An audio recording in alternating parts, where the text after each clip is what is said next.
2025 సంవత్సరంలో ముఖ్యంగా నేను చెప్తున్నటువంటి ఈ 5 నక్షత్రాలలో గనక మీరు జన్మించినట్టయితే కనీసం ఒక్కసారైనా నక్షత్ర హోమం జరిపించుకోండి.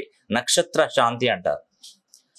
ప్రత్యేకంగా దీనికి అద్భుతమైనటువంటి ఫలితాలు మీకు అందుతాయండి. 2025 ఈ విశ్వావసునామ సంవత్సరంలో స్వాతి నక్షత్రము, శతభిష నక్షత్రము, పునర్వసు నక్షత్రము, శ్రవణ నక్షత్రము, రోహిణీ నక్షత్రము, ఈ 5 నక్షత్రాలలో మీరు జన్మించారంటే ఈ 2025 సంవత్సరంలో నక్షత్ర హోమం అనేది ప్రత్యేకంగా దీని గురించి నేను చెప్పడం జరుగుతుందండి.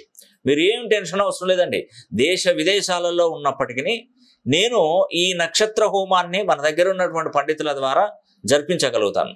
కాబట్టి ఎవరైనా కూడా ఈ 5 నక్షత్రాలు గనక మీ నక్షత్రం అయితే మీరు ఉద్యోగం కోసం ప్రయత్నిస్తున్నప్పుడు, చదువు అనేది కూడా చాలా ఇబ్బందులు కలుగుతున్నప్పుడు, వివాహాలు ఆలస్యం అవుతున్నప్పుడు, ఉద్యోగంలో ప్రమోషన్స్ రాకపోవడం, ఉద్యోగాలు లేట్ అయిపోతున్నప్పుడు, వ్యాపారాలు నష్టాలలో ఉన్నప్పుడు ఒక్కసారి ఈ నక్షత్ర హోమం అనేది కూడా జరిపించుకుంటే చాలా వరకు ఈ సంవత్సరం నుండే మీకు రైట్ టైం అనేది కూడా స్టార్ట్ అవుతుందండి. ఎందుకంటే ఈ 5 నక్షత్రాలలో జన్మించినటువంటి వారు నిజంగా టాప్ నంబర్ 1గా ఎదిగే సంవత్సరం కూడా ఇదే. 2025 విశ్వావసు నామ సంవత్సరం అనేది కూడా మీకు చాలా బాగా